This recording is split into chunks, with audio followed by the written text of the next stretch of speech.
Olá, alunos de terceiro ano, tudo bom? Vamos continuar falando então do período entre ditaduras, né, no Brasil. Então falamos, né, que a situação do governo Vargas estava no limite, né? Como eu falei, havia uma série de interesses internacionais que se chocavam com as políticas que o Vargas vinha tomando, né, de caráter nacionalista. É claro que internamente também havia, né, essa crítica. Afinal de contas, tem muitos setores internacionais que têm colaboradores internos, né, ou interesses internos que estão vinculados a esses interesses do capital estrangeiro. Então, Vargas sofre uma série de pressões, né, e além, como falei para vocês, toda essa situação criada pelo atentado da Rua Toneleiros.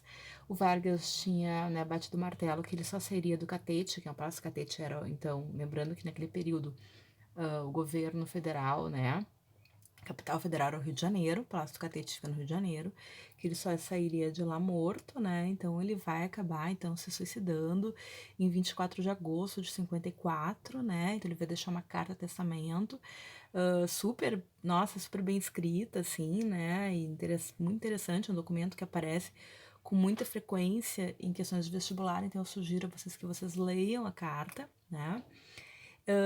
O Palácio Catete, ele hoje em dia é um museu, né, lá no Rio de Janeiro, e tem ali preservado o quarto onde o Vargas se suicidou, a cama dele, assim, se você for olhar bem, é tudo muito humilde, assim, muito, né, simples, assim, aquele quarto. Tem lá o pijama dele com um buraco no peito, com a mancha do sangue, porque ele deu um tiro no coração, né, e isso vai ser, assim, uma grande comoção, né? Então, milhares de pessoas vão à rua, né, chorar a morte dele, vai ter uma série de revoltas contra os jornais críticos a ele, vai ter um quebra-quebra, vão quebrar, né, esses jornais. Carlos Lacerda, por exemplo, né, ele vai dar uma sumida aí, né, porque as pessoas vão tentar pegá-lo, enfim, né? Então, há toda uma série de situações, assim, bastante complicada, mas já tinha um cheiro de golpe no ar. Então, esses grupos que acabaram, digamos assim, se colocando, se posicionando contra, já estavam articulando a possibilidade de um golpe, inclusive, né, tentando impedir a perspectiva de novas eleições, enfim, uma série de situações que estavam acontecendo nos bastidores, digamos assim, já nesse processo, é que o suicídio do Vargas talvez já tenha dado uma certa freada, mas ainda havia essa articulação, né, com a possibilidade de né, ter um golpe. Ou seja, o fato é que a democracia brasileira, ela é, como eu falei para vocês, extremamente frágil. Era e continua sendo, diga-se de passagem, né? Hoje em dia temos grandes pontos de interrogação sobre democracia, de fato, né? Estamos vivendo, enfim, uma democracia plena? Não, com certeza não. Nunca vivemos, inclusive, no Brasil, que, como eu falei para vocês, sempre flertou com uma perspectiva autoritária. Nesse período não é diferente, tá? Bom, então, quem vai acabar assumindo, né, o vice nesse restinho de governo que havia, é o Café Filho, que na verdade tinha, não era muito, né, assim, voltado ao olhar varguista, né, ele não era alguém que realmente abraçava, né, as medidas nacionalistas, muito ao contrário, era uma pessoa que flertava também com a possibilidade desse golpe, né, ele estava, digamos assim, articulado com esses setores, porém eles esbarram, né, no Lott, no Henrique Lott, que é o ministro da Guerra, que era um militar extremamente legalista, né? O que quer dizer legalista? Quer dizer alguém que respeita a Constituição, né? Enfim, raramente a gente vê essas pessoas, mas o Henrique Lott era uma dessas pessoas, né? E basicamente, né, o Café Filho acaba tendo problemas de saúde, acaba deixando, né, então, o governo, daí, então, quem vai assumir é o Carlos Luz, que era o presidente da Câmara dos Deputados e que estava vinculado ao UDN, certo? E ele vai tentar fazer um mexe ali para conseguir escantear o Henrique Lott, mas ele não consegue, ele acaba então sendo deposto pelo ministro da Guerra, né?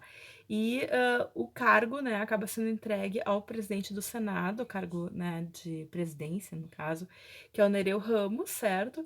E ele vai acabar, então, governando o Brasil, né, mantendo, então, né, a estrutura conforme a Constituição, até, então, serem realizadas novas eleições E quem vai acabar, então, sendo eleito é o candidato do PSD, que é o Juscelino Kubitschek, né, vulgo JK, que vai ficar conhecido o governo dele, já o governo JK, que foi ex-governador de Minas Gerais, ele era um médico, e ele foi eleito não com um número muito assim, expressivo de votos, mas não havia uma exigência de que tivéssemos 50% mais um, por exemplo, né?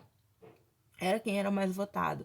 Então, apesar dele ter sido votado, se não me engano, ficou com 36% dos votos, alguma coisa nesse sentido, ou seja, menos de 50% dos votos, mas o segundo lugar ficou com 30%. Então, entre os mais votados, né, ele foi o mais votado.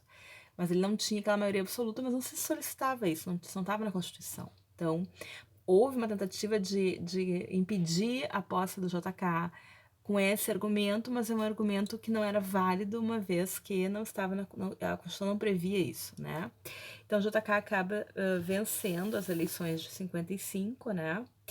E ele acaba, então, digamos assim, recebendo votos válidos, né? Não um número tão expressivo, mas ainda estava à frente do candidato, né, da oposição, que era o Joaquim Sávora, que veio pela UDN. Tá? E o JK foi eleito pelo PSD, aquele partido que era um partido mais de centro, digamos assim, tá? Bom, então, e ele, claro, também teve uma coligação com o PTB, então houve esse direcionamento dos votos do PTB também para o Juscelino, certo? Então, basicamente, a gente vai ter, então, o JK sendo eleito, tá? Certo? Bom, então, nós vamos, então, ter um novo momento, né? Que é o governo, então, JK, é um governo que é o chamado período dos anos dourados, tá? Que é um período de desenvolvimentismo, mas é um desenvolvimentismo vinculado a uma abertura ao capital estrangeiro e não ao estímulo realmente maciço, um grande investimento, um protecionismo da indústria nacional. Isso não tivemos, pelo contrário, o Brasil foi aberto, né, ao capital estrangeiro e teve um surto de desenvolvimento, porém não com algo estruturado e planejado, né? Bom, então basicamente o Kubitschek ele vai ter, lembra que eu falei para vocês os planos, né? Então você tem que estar cientes desses planos. Lá em 46 a gente tem chamado Plano SALT, lembra? Que era do governo Dutra. Agora, no governo JK, nós temos o plano de metas, tá? Qual era o slogan do plano de metas? Era 50 anos em 5, ou seja, em 5 anos, que era a duração do governo JK, ele teria que se desenvolver como se fossem 50 anos, né? Então, 50 anos em 5, certo? Juscelino, então, ele tinha ideia de desenvolver o país um tempo recorde, um tempo muito rápido, enfim, né? Então, basicamente, a ideia era o quê? Era priorizar os setores de energia, né? Já tinha ouvido falar disso? Pois é, olha só que coisa, né? Sempre o mesmo discurso, né? Energia, educação, transporte, alimentos, né? Então, a ideia era realmente, ou seja, né? Se sabe quais são os elementos centrais para que um país de fato se desenvolva, né? Então, no slogan, nos planos, sempre está ali, né? Agora, na hora do concreto, na hora do, né? Aí não, né? Enfim, então esse era o plano dos 50 anos em 5, o plano de meta era investir nesses setores, transporte, alimento, educação, né, energia, indústria, enfim, tá? Bom, a ideia era o quê? Então, ele, com isso, ao contrário do Vargas, ele não fez esse investimento, esse olhar de dentro, né? Não, era um olhar de fora para dentro.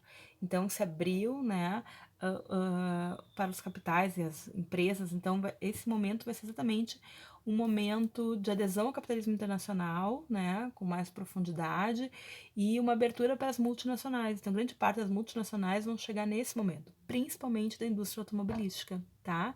Então, não é à toa que hoje o Brasil, que seria um país potencialmente perfeito para que houvesse um investimento em áreas como ferrovias, né, como transporte ferroviário, transporte hidroviário, tem muito rio, né, que são muito mais baratos, menos poluentes, etc, etc. Adivinha o que aconteceu? rodovia, tudo vai para rodovia e etc. Por que será? Será que tem a ver com as multinacionais automobilísticas que estão chegando no país, os interesses dessas multinacionais? Não sei o que vocês acham. Pois é, então, a gente vai ter um grande investimento na construção de rodovias neste período, certo? Então tá, pessoas, a gente vai continuar falando de JK, Anos Dourados, e depois, no próximo vídeo, a gente termina e falamos também do governo Jânio, tá bom? Até lá!